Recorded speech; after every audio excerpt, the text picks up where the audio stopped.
bendungan ini menyelamatkan jutaan orang. Tapi di bawah airnya, ribuan rumah, tanah, dan sejarah ikut hilang. Yang jarang dibicarakan bukan airnya, tapi manusia yang hidupnya berhenti, bahkan sebelum bendungan ini selesai. Mereka menunggu bertahun-tahun, tanpa tahu kapan harus pergi atau kemana harus pulang. Kalau pembangunan disebut kemajuan, mengapa selalu ada yang harus ditinggalkan? Inilah Bendungan Jati Gede. Ini bukan cerita tentang bendungan. Ini tentang harga yang dibayar agar air bisa mengalir.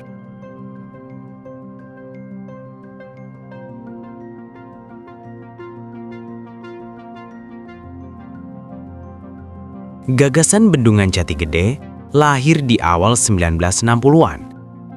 Saat itu, negara melihat air sebagai kunci masa depan. Irigasi untuk sawah, listrik untuk industri, dan kendali banjir untuk kota-kota di hilir.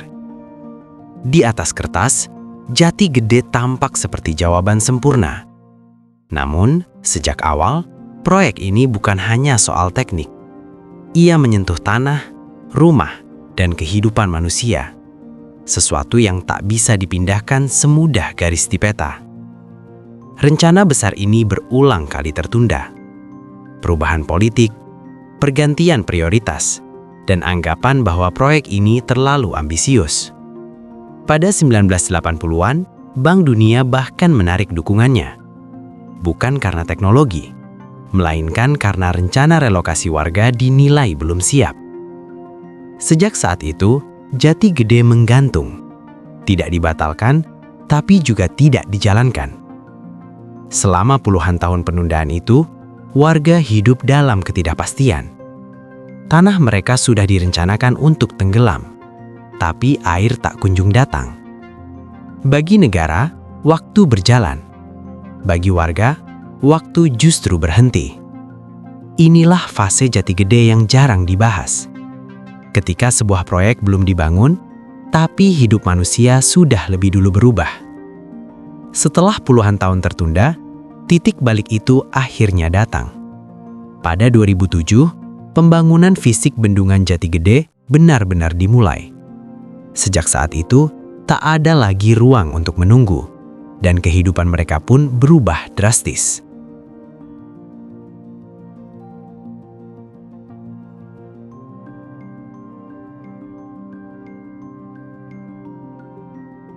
Di balik peta, angka, dan jadwal pembangunan itu, ada nama-nama yang jarang tercatat. Salah satunya adalah Udit Surdiat. Usianya 63 tahun. Hari ini, ia hidup di tepi Waduk Jati Gede.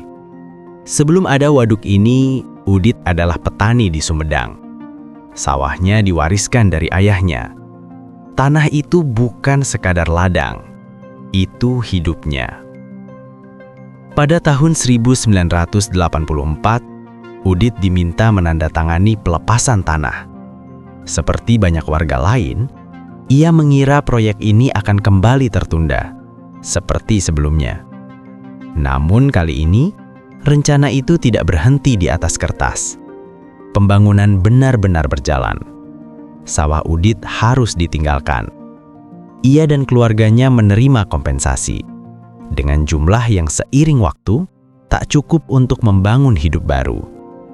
Hari ini, Udit mengemudikan perahu di atas air yang menenggelamkan tanah tempat ia dulu menanam padi. Ia pernah berkata, lebih baik uang itu dikembalikan, asal tanahnya kembali. Kalimat itu bukan sekadar penyesalan. Itu adalah potret kehilangan yang terjadi jauh sebelum air memenuhi waduk.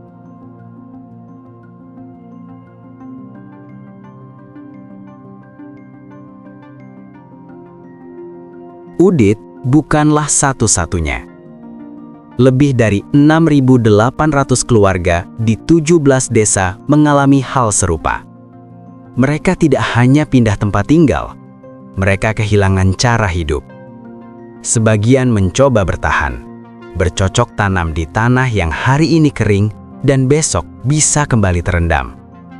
Kehilangan itu sering tidak datang saat air naik. Bagi banyak warga, kehilangan sudah dimulai jauh sebelumnya, ketika hidup mereka berada di wilayah yang akan tenggelam, namun tak pernah benar-benar dipulihkan. Dan ketika kisah seperti ini terus berulang, pertanyaannya bukan lagi siapa yang kehilangan, melainkan mengapa sistem memungkinkan kehilangan itu terjadi.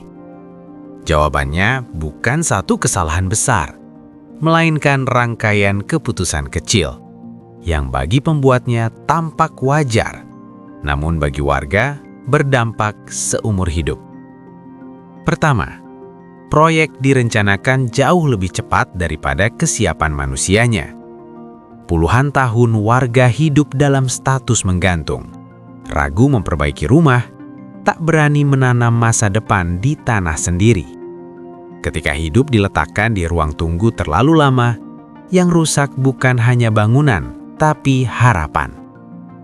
Kedua, kompensasi dan relokasi tidak berjalan seiring waktu. Sebagian dibayar terlalu dini, dan ketika pembangunan benar-benar berjalan, nilainya sudah tak cukup untuk memulai ulang kehidupan.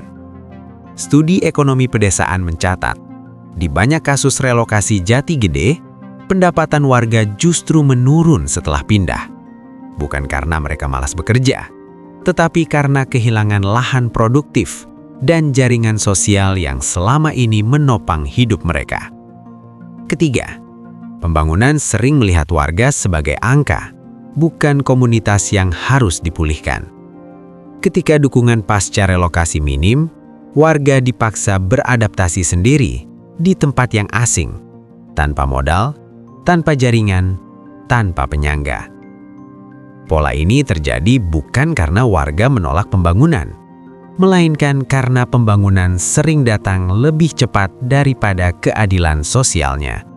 Dan ketika itu terjadi, manfaat besar memang tercipta, tetapi luka kecil yang tak terlihat ikut tertinggal dan seringkali diwariskan.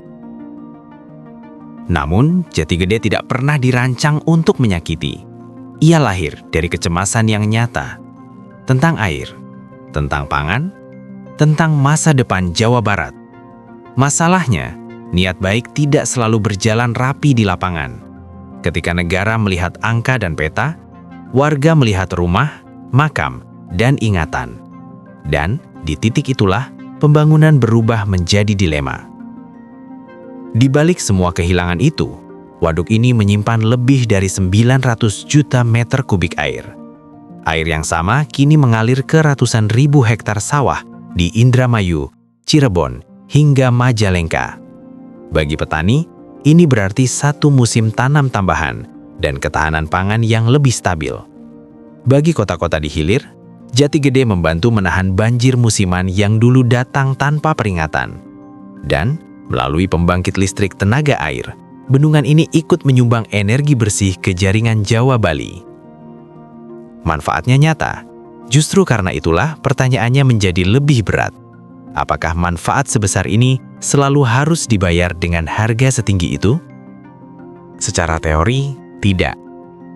Di atas kertas, pembangunan modern menuntut relokasi yang adil.